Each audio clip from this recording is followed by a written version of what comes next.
Hey all, Mr Toffee right here. We've just finished watching the DC Fandome stream, which happened a couple of hours ago. Lots of news and announcements. Our writer Alif and I were checking out all this since 1 AM. By the time you watch this, it's probably 10 AM. We finished watching this at 8 AM plus-ish or 9 AM, I'm not sure. I lost track of time. Go check out all the stuff on our site on the KKP.com. Yeah, we got all the write-ups and stuff. Yeah, go see that stuff. I'm just going to do a quick video recap and my thoughts on the two games that were announced. Two big ones popped up. Gotham Knights from Warner Brothers Montreal and Suicide Squad Kill the Justice League from Rocksteady. Alright, first, Gotham Knights. I'm going to pull up my notes here. The stuff I wrote. Just give me a sec. Tell my eyes all over the place. I'm gonna overlay some video game footage because yeah, that footage looks pretty sweet.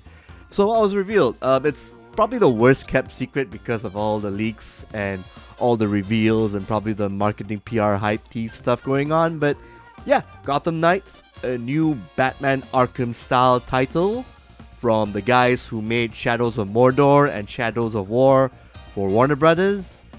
The upcoming 2021 title will let you play as Batman's proteges and sidekicks because he apparently is dead in his universe.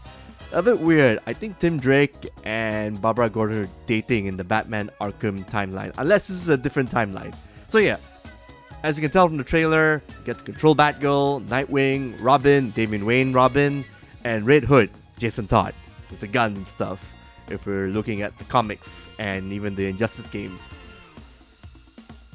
Yeah, so obviously the criminals of Gotham City are gonna be up. They're gonna know that Batman's dead, or maybe Bruce Wayne is dead. There's no more Batman. Yeah, you're gonna be cleaning up the streets as Gotham Knights, and upgrade stuff. So it's gonna be one player, solo, or co-op, depending on how you want to play. Online co-op, of course.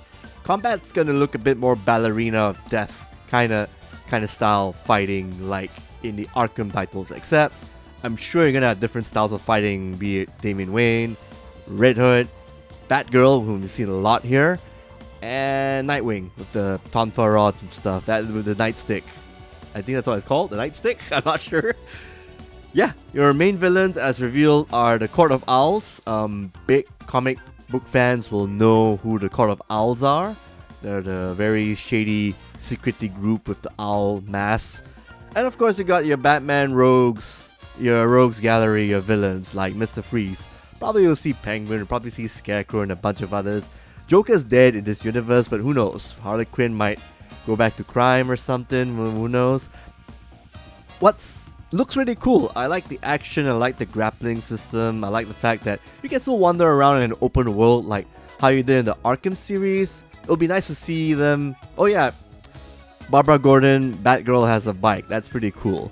Yeah, so there'll be vehicle sections. Hopefully you'll see more of that with the Red Hood and a couple of others. I mean, Nightwing has his own, motorbike as well. That's pretty cool. But at the same time, when I see the numbers popping out on the enemies, there are a lot of warning signs. Like, yeah, this is going to be something like Shadows of War and Shadows of Mordor, which is fine.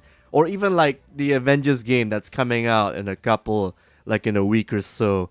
When you've got superpowered vigilantes of justice who are having trouble taking down a thug just because he's level 10 and Damian Wayne is level 5.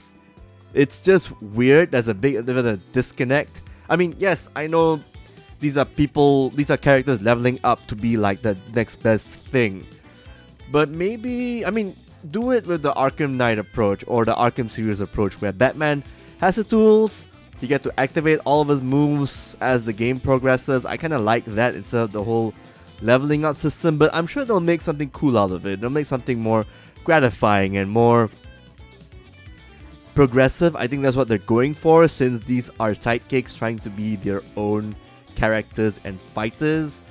But at the same time, I see, Warner Brothers might be pulling off some live service, microtransaction, online shenanigans. If let's just say Shadow of War was of any indication, by the way, that endgame is terrible for that game. I mean, all the beginning stuff, the middle stuff's fine for Shadows of War, but all that other stuff that comes in, especially the loot box system, basically a lot of the stuff that's out of the hands of the developers, then you see a bit of a problem right there. I hope this game does not fall into that trap. Otherwise, we're gonna have a lot of news to report on that. But otherwise, good stuff, good looking stuff with the gameplay and fighting, and yeah, the reveal of the Court of Owls. Who knows, maybe you might blend in the story from the Scott Snyder Batman, like the Batman run, you know, not just the Court of Owls, but also like that bit where, you know, Bruce Wayne, I mean, he was recovering from a coma after that supposed death and whatnot, and then who knows, I'm gonna predict this. The last boss for this game might probably be Bruce Wayne as Batman under the hypnosis powers of the Court of Owls. Maybe they have an invention or a scientific breakthrough or something behind the scenes. Hypnotize Bruce Wayne / Batman since they know his secret identity. So he's probably gonna be like either the penultimate boss or the final boss of this particular storyline, this Gotham Knights storyline. And then you've got your fledgling superhero sidekicks trying to evolve. You know, it's like a nice little test, you know, having Batman or any character similar in that style to fight his proteges, to see that whole storyline arc where the students become the master, and in this case it's 4-on-1. But you know, because Batman is already like an army of his own, so it'll be pretty cool to see that. So please don't disappoint us, Warner Brothers. Get your production, grimy marketing hands away from this title. Let the WB Montreal do their magic. Make them make the game they want without all these last minute money making decisions. The game will sell itself. If you can see titles, single player titles like Ghost of Tsushima, or even the Arkham series that you guys published. Yeah, I mean, all the trilogy, the Arkham trilogy, did really well on their own. So this should not be any exception. Just let them do their thing. Let them prove themselves. The game's coming out next year for all consoles and PC. Good stuff. Good first impression so far. So hopefully some good will come out of it. Next title. So yeah, Suicide Squad Kill the Justice League is what it says on the title. It's a game made by Rocksteady, the guys who did the Batman Arkham trilogy. Yes, the really cool Batman game you played for the past few years, since 2009, 2010, I believe. Wow, it's been a while. It's been like a decade. Yeah. So the Suicide Squad game, it's gonna take out that mantle. It's actually set in the same universe, come to think of it. Tara Strong voicing Harley Quinn. You also got Deadshot, who has a jetpack now, apparently. Captain Boomerang, who has traily stuff on his boomerangs. Maybe it's laced with some superpower or some kryptonite or whatever, which will be useful probably for this situation they're in. And King Shark, who brandishes a minigun and machetes. And he's big as hell, all hell. That's pretty insane. So this action-adventure game, set in Metropolis. You can tell from the start of the trailer that's Brainiac's giant-ass tentacle ship, broken down. He probably has all his minions flying or walking around, all sentient possessed things. He also did possess, I'm guessing he possessed the Justice League. He brainwashed them, which is why you see Superman all evil and him killing a dude. Yes, it's pretty messed up. And the Suicide Squad has to defeat, kill the Justice League, as is the title. So yeah, this trailer, it's obviously all CGI, not indicative of gameplay. I mean, it's just showcasing like what you'll be doing. Probably gonna be a lot of teamwork between the teams, you know. King Shark, Harley Quinn being very agile. She's got a grappling hook, she's got a bat, so you're gonna see a lot of swinging and grappling. Captain Boomerang, I don't know what he can do apart from throwing boomerangs and, you know, having them seek stuff, hitting targets, probably hitting multiple switches like how Batman did with the multiple buttons for the quests and whatnot. Deadshot will fly, he'll shoot real well, real good. Aim, you know, shoot without aiming because he's that good, I guess. Looks kind of fun. Gonna have some shooter mechanics going on. And King Shark will be the tank. So I'm guessing there's gonna be some player switching going on, different playstyles. Player switching, action combat stuff.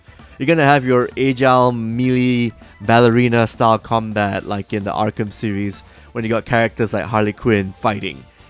And you got some shooting mechanics, most likely, third person shooting stuff with Deadshot.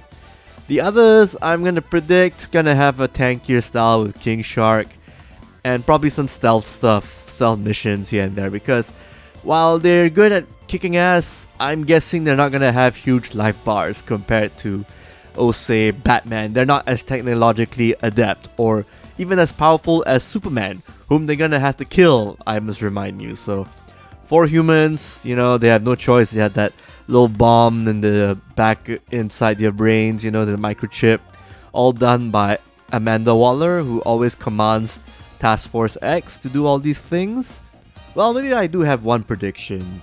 Like, if these 4 Suicide Squad, if they're gonna be fighting Justice League members like Green Lantern, Aquaman, Wonder Woman, Superman, of course, Hawkgirl, Hawkman, and so forth, they're gonna be like group efforts. Like, let's just say Captain Boomerang can be the distraction, and then Deadshot, let's just say they're fighting Superman in one boss level in an area.